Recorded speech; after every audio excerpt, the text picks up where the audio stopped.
ধেমাজি জিলাৰ একমাত্ৰ বাচি থকা জোনাই পবা বনাঞ্চলৰ সুৰক্ষাৰ দায়িত্বত থকা আসাম ফৰেষ্ট প্ৰটেকশ্যন ফ'ৰ্চ জোৱানসকলে এবোৰি সমস্যাৰ মাজেৰে পালন কৰি আহিছে নিজ কৰ্তব্য।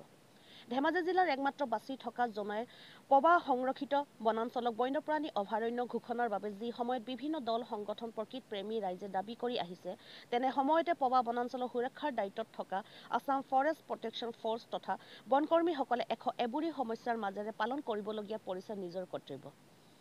জানিব পৰা মতে জনাই বনাঞ্চলিক বিষয়াৰ কাৰ্যালয়ৰ অধীনত থকা তথা ধেমাজি জিলাৰ একমাত্ৰ বাচি থকা পবা বনাঞ্চলৰ ৩ মাইল ভিতৰত থকা আসাম ফৰেষ্ট প্ৰটেকশ্যন ফ'ৰ্চ তথা বনকৰ্মীসকলে বিদ্যুৎ খোৱা পানীৰ সমস্যাৰ মাজেৰে পালন কৰিবলগীয়া হৈছে নিজ কৰ্তব্য। জানিব পৰা মতে পোহৰৰ কোনো ধৰণৰ ব্যৱস্থা নথকা ৩ মাইল ভিতৰ আসাম ফৰেষ্ট প্ৰটেকশ্যন ফ'ৰ্চ আৰু বনকৰ্মীসকলে ৰাতি মোবাইল জ্বলাই ভাত পানী খাই দিনে নিশাই পালন কৰিবলগীয়া হৈছে নিজৰ কৰ্তব্য। তেনেদৰে খোৱা পানীৰ ক্ষেত্ৰতো দেখা দিছে মহা সমস্যা। ফিল্টাৰৰ অভাৱত আইৰণ থকা পানীকে বাধ্য হৈ সেৱন কৰিবলগীয়া পৰিছে পবা সুৰক্ষাৰ দায়িত্বত থকা জোৱানসকলে। ইফালে এই সন্দৰ্ভত জনাই বনাঞ্চলিক বিষয়া তথা জিলা বন বিষয়াক কেইবাবাৰো অৱগত কৰাৰ পিছতো কোনো ধৰণৰ গুৰুত্ব নিদিয়াৰ অভিযোগ কৰিছে আসাম ফৰেষ্ট প্ৰটেকশ্যন ফ'ৰ্চ তথা বনকৰ্মীসকলে। সেয়ে শীঘ্ৰে পবা বনাঞ্চলৰ সুৰক্ষাৰ দায়িত্বত থকা আসাম ফৰেষ্ট প্ৰটেকশ্যন ফ'ৰ্চৰ ৩ মাইল ভিতৰ শিবিৰত ছলাৰ লাইট সংযোগ কৰি দিয়াৰ লগতে বিশুদ্ধ খোৱা পানীৰ ব্যৱস্থা কৰি দিবলৈ আহ্বান জনাইছে বিভাগীয় ঊৰ্ধ্বতন কৰ্তৃপক্ষক। আধুনিক যুগত পোহৰ নাই, এটা পানী খোৱাৰ ফিল্টাৰ নাই, ছলাৰ দুখন দি দিলে, ইনভাৰ্টাৰ দি দিলে, বেটাৰী দি দিলে, দুখন দি দিলে তো ধুনীয়া হৈ যায়। দুখন ফিল্টাৰ দি দিলে পানী খাবলৈ কাৰণে মুলুককে মানে সন্ধিয়া প্ৰাগনিউজৰ যোগেদি মই ক'ব বিচাৰিছো যে আমাৰ যিটো ৩ মাইল খণ্ড বন বিষয়া যিটো অফিচ, ইয়াত আপোনাৰ আসাম ফৰেষ্ট প্ৰটেকশ্যন ফ'ৰ্চ আপোনাৰ ইয়াত ৰখা হৈছে, কিন্তু একেঠিঙতো যিটো আমাৰ বিষয়াসকলে ইয়াত কোনো মানে পোহৰ ব্যৱস্থা নাই মানে আমি ডিউটি কৰি কিনে এমুঠি ভাত খাবৰ কাৰণে পোহৰ এটা মানে আপোনাৰ টৰ্চ লাইট মোবাইল জ্বলাই কিনি আপোনাৰ যেনে তেনে এমুঠি ভাতটো বনাই কিনি খাব লগা হৈ আছে। আমাৰ সিহঁতক বাৰে বাৰে আপত্তি কৰিছে যে আমাক সোলাৰ পেনেল দুখন দিলে আমাৰ কমচে কম ভাত এমুঠি খাবৰ কাৰণে আমাৰ সুবিধা হ'ব। পোহৰটো নাই, বিশেষকৈ কাৰেণ্টটো নাই, কাৰেণ্টটো ভাদে দিয়ক, পানী অসুবিধা আৰু আপোনাৰ ফিল্টাৰ চিল্টাৰ একো নাই।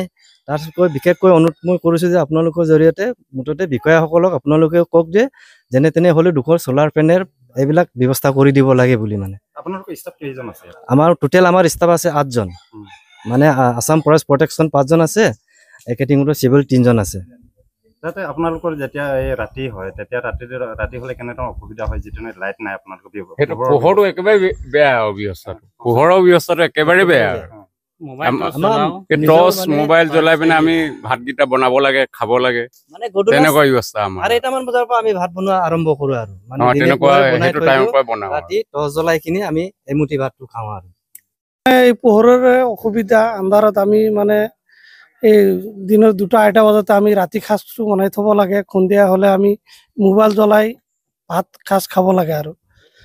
আৰু বিশেষকৈ আমাৰ পানীৰ ফিল্টাৰো নাই, পানী ব্যৱস্থা পানীটো আছে, এইটো পোৱা হেৰিটো ইমান পানীটো ঠিক নহয়, যোগ্য নহয়, আইৰণ আছে। অলপ ফিল্টাৰ হ'লেও মানে আমি ফিল্টাৰ কৰি পানীখিনি খাব পাৰিলোঁ হয়। আপোনালোকে যেতিয়া আপোনাৰ কৈছিলে প্ৰায় ওপৰ মহলক কৈছে, কি কৈছে? ওপৰ মহলক কোৱা হৈছিলে, ওপৰ মহলে খালি কৈছিলে আমি দিম বুলি কৈ আছে, কৈছে আমি দিম 2 এদিনত দিম কৰি সেনেকে দিনকেইটা গৈ আছে।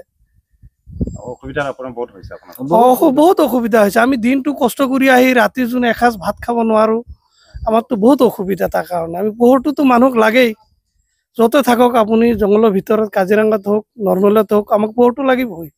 পোহৰটো নহ'লে কোনো চলিব নোৱাৰে, পোহৰটো আমাৰ বহুত প্ৰয়োজন।